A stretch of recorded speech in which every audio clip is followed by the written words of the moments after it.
back to News Geelong. The continued development of professionalism, mentoring, networking, skill building and economic empowerment programs and projects was a very strong message at the Geelong Businesswomen's Breakfast, as Ian Nichols reports. Well, today News Geelong is down at the pier. It's a beautiful morning for a breakfast, and it's been put on by the business professionals of Geelong, women business professionals. And as you can hear, they're having a good time, applauding their guest speaker. More than 300 have turned out for today's event. It's an annual event for the women, and it's an opportunity to learn about the business world. And we're speaking with their Vice President, Liz Grant. Had over 250 people come. A lot of them were our members, which is a really, really great turnout for a breakfast in Geelong. And your guest speaker, interesting, a travelled person, and I guess most people are interested in travel and leisure these days.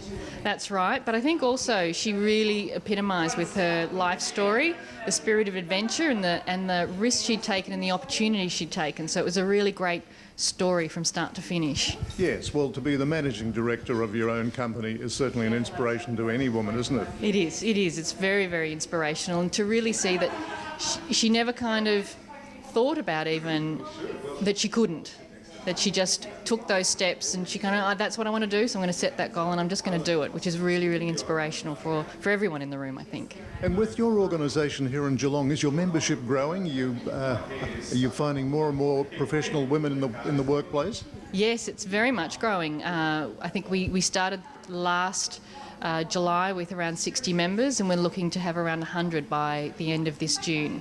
So we're growing quite a bit. We put on quite a few events, and we do try and make sure that our events have quite very inspirational speakers who really add something to our members' lives. So we find we're getting a lot of people turning up and then deciding that they really want to be part of the organisation because of that.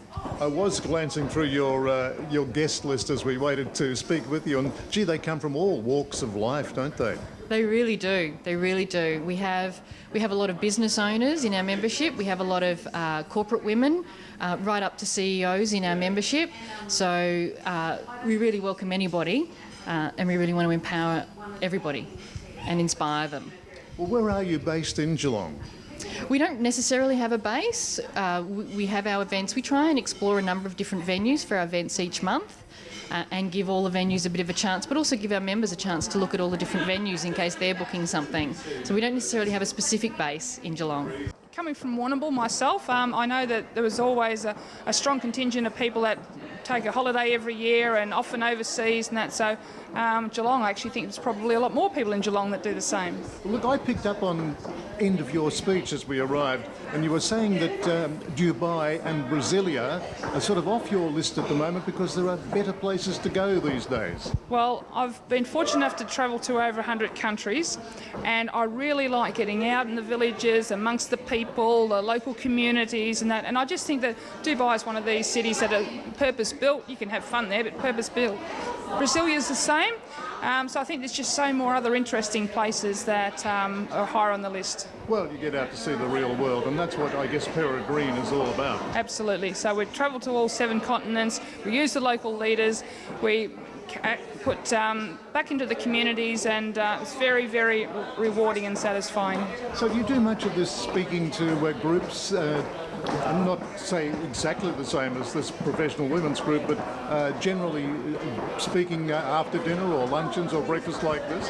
I do a little bit, yes, and I've been involved in different conferences, and a lot of it's around team building or around professional building and building people's profession, I should say, mentoring, that type of thing, and I find it quite enjoyable, I've got to say.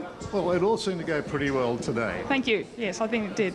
On the pier at the Business Women's Professional Breakfast this morning, this is Ian Nichols for News Geelong. Thank you, Ian. And now a look at our regional roundup for this week.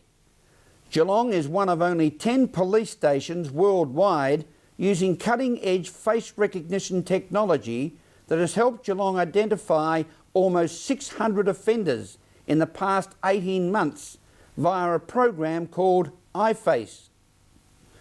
There is plenty in a name, according to residents who are keen to see their pocket of North Geelong included in the Rippleside boundaries.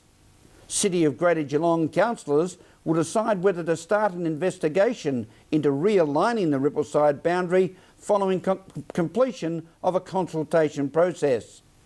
And finally, a team of underwater archaeologists are working against the clock to get the wreck of the Clarence they have just uncovered for historic research off St Leonard's reburied for underwater diving safety reasons.